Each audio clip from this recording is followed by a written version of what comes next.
देव ये जानता था कि उसके चाचा उससे ये सवाल जरूर पूछेंगे।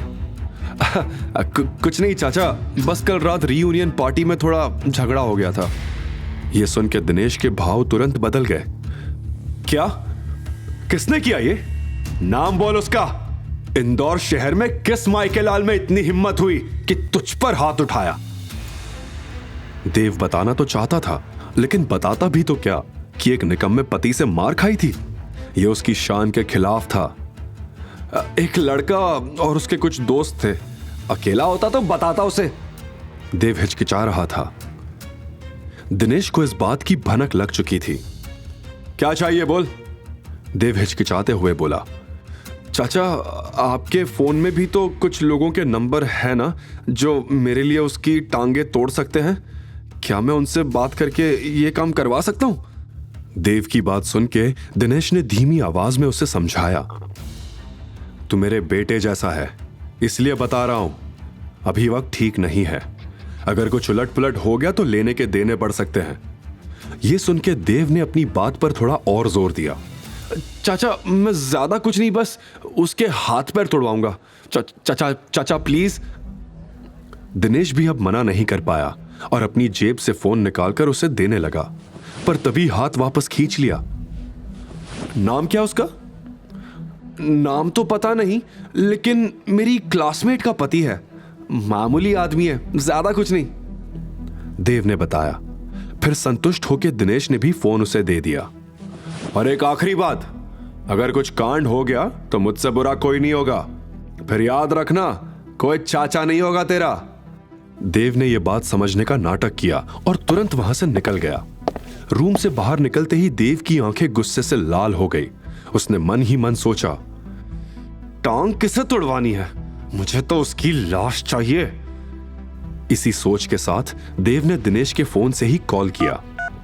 हेलो, मुझे उसकी लाश चाहिए, बदले में 20 लाख रुपए तुम्हारे। देव ने फोन कट किया और दिनेश को वापस दे दिया और खुशी के मारे वहां से निकल गया।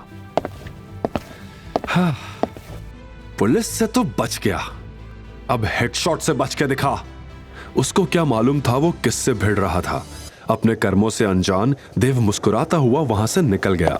वहीं दूर ग्वालियर के राजमहल में लकड़ी के पुराने दरवाजे अचानक जोर जोर से खड़खड़ाने लगे थे और वहां के सूने गलियारे में किसी के आने की आहट महसूस होने लगी थी।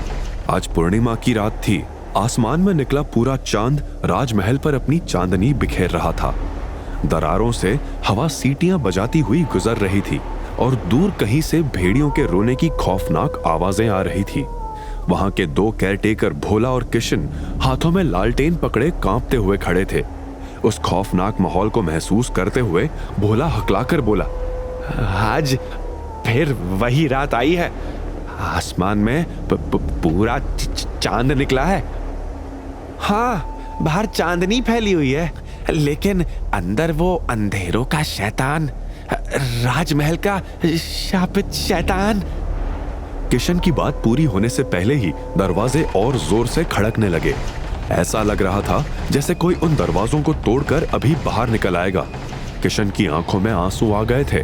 कांपते हुए होठों से उसने कहा, कब आएगा हमारा शिवाय, वो विनाशक? हे महाकाल, कृपा करो। तभी अचानक एक तेज हवा का झोंका आया और लालटेन बुझ गई। फिर एकदम से राजमहल में सन्नाटा पसर गया था। उधर शिवाय इस वक्त इंदौर के विजयनगर में एक 5 स्टार होटल में चेक इन कर रहा था। तभी अचानक उसे लगा जैसे कोई उसे पुकार रहा था। शिवाय हड़बड़ा गया। फिर उसे लगा भ्रम हुआ होगा। शिवाय ने उस बात को इग्नोर किया और अंदर चला गया। इस वक्त शिवाय के मन में काफी सवाल थे। कहीं नंदिनी वही लड़की निकली तो? लेकिन अगर नंदिनी वही लड़की निकली तो क्या मैं उसे अपना सकूंगा?